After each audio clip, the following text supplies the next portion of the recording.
Okay, hot take at saka sock puppet account. So, yung hot take daw is uh, an immediate response to a previous comment na minsan hindi pinag-iisipan. So, ibig sabihin ng hot take is parang in response dun sa sinabi sa'yo. Maraming hot take na nangyayari dito sa ating current events.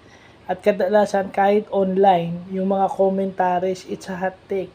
Yung mga online comments, it's a hot take.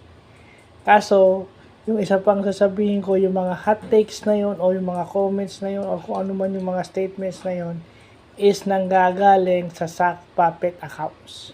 So, anong ibig sabihin ng sock puppet accounts? Yun yung false identity nung tunay na user.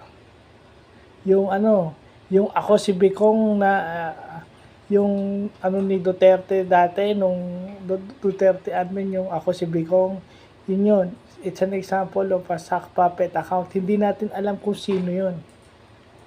At kadalasan sila yung nagkakaroon ng hot take o commentary sa mga ganyan. No? Yung mga hot take kasi is nag-originate daw yan sa sports, sa American football. Kahit yung mga celebrities ngayon, di ba, what is your hot take on the current issue, yung ganyan. Kaya yung mga ibang celebrities refuses to comment. Kasi baka pati sila madamay. So, mabutit na nalaman natin yung mga ganyan. Naglipa na yan sa social media. Yung hot take at sock puppet accounts. Na nakalimutan kong kahapon. Pero, dapat kasama yan. No, hot take is a journalism terminology and then alam natin yung sock puppet is a internet terminology. Pinagsama na lang natin kasi kadalasan ngayon dumadaan na sa online.